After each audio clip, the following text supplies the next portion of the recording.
Bismillah ar-Rahman ar-Rahim. Salam alaikum wa rahmatullah wa barakatuh. Alors, je vais essayer de vous faire, euh, sur la base du rêve qu'Allah m'a donné sur les trois grands pièges de la communauté. Je vais vous faire le rappel en trois petites vidéos, Inch'Allah si Dieu veut, des trois voies qui ressemblent à l'islam et qui ne sont pas l'islam et dont vous devez vraiment vous méfier. La première partie du rêve, donc moi je vais utiliser l'ordre qu'il y avait dans le rêve, Inch'Allah. Donc la première partie du rêve, c'est des musulmans qui sont tirés à quatre épingles. Alors attention, Allah ne nous a pas demandé d'être négligés, mais ce n'est pas la question. Donc des gens plutôt jeunes et qui montent tout en haut, tout en haut, tout en haut d'un grand immeuble et qui s'élancent dans le ciel et qui disent « Ah super, regardez, on a le pouvoir de voler » et ainsi de suite. Et qui sont tous en train de faire les fous, mais les fous dans le ciel, genre ils font les fous dans le ciel, et beaucoup parmi eux de femmes voilées. Alors il y a aussi des hommes qui se disent ah ouais, et donc ils montent eux aussi, et c'est des gens qui sont un peu fous, ils veulent batifoler dans le ciel, et ils attendent un messie. Donc par rapport à cette première partie de la prophétie, finalement, parce que c'est un rêve qui est avertisseur, c'est un rêve d'une réalité qui est en train de se dérouler. C'est les gens qui donnent une dimension à l'islam comme si les sujets d'Allah, c'est-à-dire nous avons des pouvoirs quelconques, ou nous avons une capacité, une possibilité de choisir une fois que la religion d'Allah nous est venue. On n'a pas la possibilité de choisir, on n'a pas le droit de changer les termes et les mots du Coran, on n'a pas le droit de changer la direction qu'Allah a donnée à sa religion. C'est Allah qui donne et qui dit ce qu'est d'être un bon serviteur. La définition qu'Allah a donnée de ses serviteurs, c'est ceux qui croient, qui accomplissent les bonnes œuvres, qui disent la vérité, qui retiennent le mal, qui obéissent. Allah a donné notamment dans la sourate Al-Asr une définition qui s'enjoignent mutuellement la vérité et la patience. Donc si Allah nous demande autant de patience, sachez que parce que vraiment, les surhommes n'existent pas. Et aucun d'entre nous n'est doté d'un super pouvoir. Si Allah vous donne une capacité, c'est une baraka. Si Allah vous donne un rêve, ou des rêves prémonitoires, ça fait déjà partie des éléments de la guidée. Si Allah vous donne une baraka dans les mains qui vous permettent d'aider les gens à soigner, à guérir plus vite des blessures, comme vous massez quelqu'un qui a une blessure vieille et que cette blessure, elle va beaucoup mieux.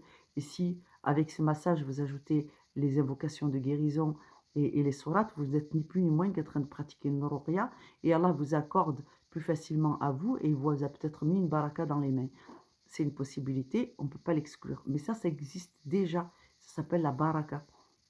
Donc, n'ajoutez pas des mots ou des choses à l'islam qu'Allah a révélé. N'enlevez pas non plus des choses à la religion d'Allah Azza wa Jal. Le caractère le plus important du bon serviteur, c'est son humilité. L'humilité face à Allah. Attention, ne confondez pas les choses. L'humilité, Allah vous a demandé de rester humble en toutes circonstances pour lui. Parce qu'Allah est présent en toutes circonstances. Et de temps en temps, Allah vous dira qu'à cet endroit-là, il ne faut pas garder le silence. Il faut agir à cet endroit-là. Il faut briser l'omerta à cet endroit-là. Il va falloir dire les choses. Et à ce moment précis, il va falloir intervenir. Ou à d'autres moments, il vaut mieux ne pas intervenir. Et Allah intervient dans les affaires, dans vos affaires. Donc le vrai danger de cette voie-là, c'est que les musulmans commencent à penser que, un peu comme les non-musulmans, c'est-à-dire des espèces de croyances complètement nouvelles, ésotériques, qui ont existé à l'époque du prophète. Mais justement, la religion est venue. Mais là, on a une émergence, une résurgence de fausses croyances sur le fait que Allah va nous donner une nouvelle catégorie d'êtres humains. Allah ne va pas hybrider les humains, c'est les mêmes. Le verset dans le Coran qui dit que les cœurs sont les mêmes depuis toujours. Les humains ont toujours les mêmes caractéristiques, ils n'ont pas changé. dans le sens où ceux qui ont des cœurs qui sont faits pour la foi, ben ceux-là, tu les trouveras investis et reconnaître la connaissance. Et ceux qui ont les cœurs atteints de la maladie, de l'hypocrisie, ceux-là, eh bien, ils trouveront toujours une façon de se dévoyer et de dévoyer les autres. Donc, ces gens que j'ai vus dans le rêve, qui sont des gens de ma communauté, ou en tout cas, ils en ont tous les aspects et l'apparence, ils n'en ont pas le comportement. Ils n'en ont absolument pas le comportement.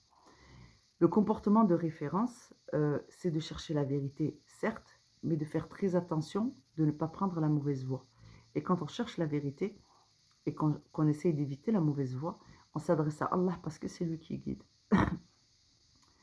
Donc, subhanallah, vous vous rendez compte, je suis en train de faire cette vidéo et je suis en train de penser à tous les commentaires désagréables et désobligeants de ces pauvres malheureux qui n'ont rien compris à l'islam, qui n'ont pas la tolérance, l'intelligence de comprendre que chaque musulman fait sa part et respecte son délai de vie. Et d'ailleurs, chacun d'entre nous a l'obligation de respecter que les autres fassent leur part dans la religion d'Allah et donc leur cause à eux dans leur propre jihad, et qu'ils ont leur propre délai dont Allah va les éprouver, et c'est lui qui jugera. Et à chaque fois que je fais cette vidéo, je suis en train de penser à tous ces pauvres gens qui sont complètement perdus, et la seule chose qui leur reste comme rhétorique, c'est de faire des commentaires haineux, dégueulasses. Ceux-là, ils croient qu'ils sont sur la bonne voie. Franchement, les meilleurs d'entre vous diront Allah yahdihum. Mais je vais vous dire, le hida pour eux n'est pas à l'ordre du jour. C'est triste et c'est malheureux, mais alhamdoulilah ala kulli hal, parce qu'Allah ne commet pas d'erreur. Il n'y a pas de hida pour ces gens, parce que leur cœur est atteint de la maladie de l'hypocrite. Si c'est Allah qui a scellé leur cœur, cette chaîne, elle est pleine de rappels. Elle est pleine de rappels utiles sur le fait que il faut faire attention aux grands péchés, il faut faire attention au jugement, et il ne faut pas détester les gens de sa communauté. Donc, à partir du moment où ils font tout le contraire de ces aspects-là, ils n'ont pas une once de Allahu A'lam si ce n'est pas eux qui sont dans l'erreur. Ils sont infactués de leurs propres opinions. Et Allah dit dans le Coran, quand tu vois qu'ils sont infactués de leurs propres opinions, alors éloigne-toi d'eux. Sauf que moi, je ne suis pas venu les chercher. Donc, ils ne sont pas obligés de laisser des commentaires. Dans tous les cas, alhamdoulilah, je survole, dès que je vois que c'est un commentaire d'une personne complètement paumée, je l'efface, je le lis même pas. Et en plus, ils ont des stratagèmes pour commencer les commentaires. Ils sautent des lignes et tout. Là, Zama a l'air de dire, t'as vu, il commence avec Salam alaikum ma soeur, et 2 lignes plus tard, c'est en train de te dézinguer, de te dire que tu es une ignorante, tu connais pas la différence entre Allah, Rabb, Mashallah, Wallah barak. Bon bref, donc du coup, attention, hein, pas que ça m'ébranle. Le problème, c'est que ce sont des haineux. Et quand ils rentrent en contact avec les gens, ils insinuent, ils dispensent, ils distillent la mécréance, le doute dans le cœur du croyant. Et en plus, ils me parlent comme si j'étais leur copine. La hawla wa la quwwata illa billah.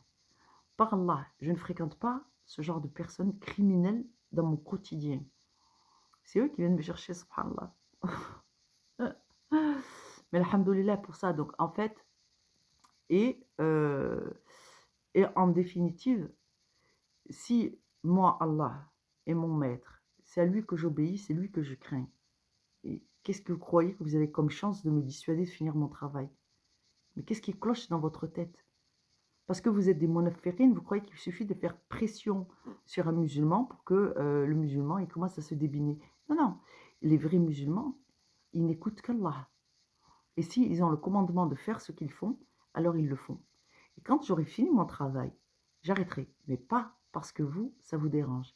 Donc, na'latullah ala al-kafirin, hasbiyallah wa ni'mal wakil ala qawmi zalimin. Et je continue. Donc, ces koufars qui ont l'apparence de musulmans, qui veulent se faire passer pour des gens bien guidés, et qui expliquent aux autres que c'est eux qui ont la vérité, et qui l'imposent, et qui font pression, comme dans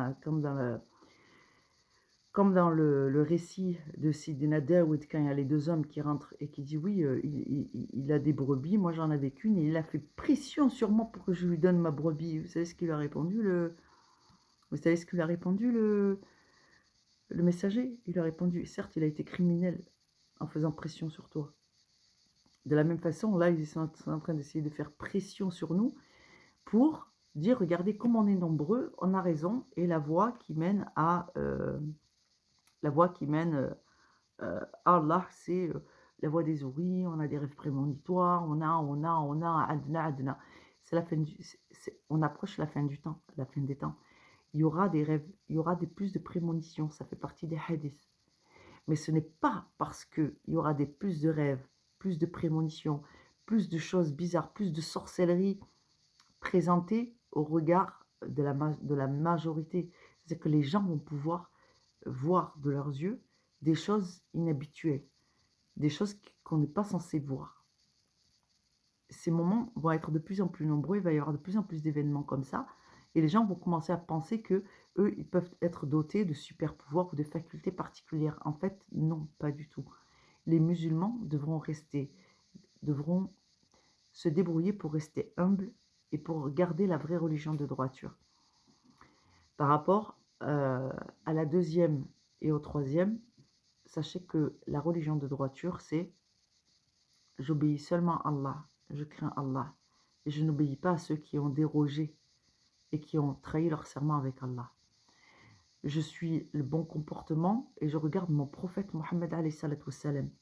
Je n'écoute pas ce que les autres inventent au sujet de la religion.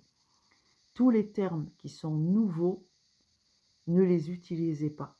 Même si vous comprenez le concept qui est derrière, dites-vous que c'est une réalité de la fin des temps, qu'il va y avoir des phénomènes inhabituels, mais qu'aucun être humain n'est doté d'un super pouvoir. Nous n'avons pas de pouvoir. Le vrai pouvoir que nous avons, c'est celui que nous avons sur nous-mêmes, de tempérance, de résilience, de patience, d'humilité et d'obéissance à Allah, et surtout d'acquisition de la connaissance. Plus vous comprendrez votre religion, et plus vous comprendrez ces choses-là, et plus il vous sera facile de trouver la vérité du mensonge. Donc, soyez vigilants par rapport à ça. Et pour ceux qui me suivent, je prie de m'excuser pour ces petites interludes au sujet des haineux de la toile et qui se prennent pour des nouveaux imams fraîchement investis. Donc, ça, c'est les mauvais guides, les gens qui se prennent pour des guides de la communauté. Et ceux-là même qui insultent les imams et qui insultent tous ceux qui auront une initiative qui plaît à Allah, forcément, vous les trouverez contre les serviteurs d'Allah. Assalamu alaikum wa rahmatullahi wa barakatuh. À très bientôt.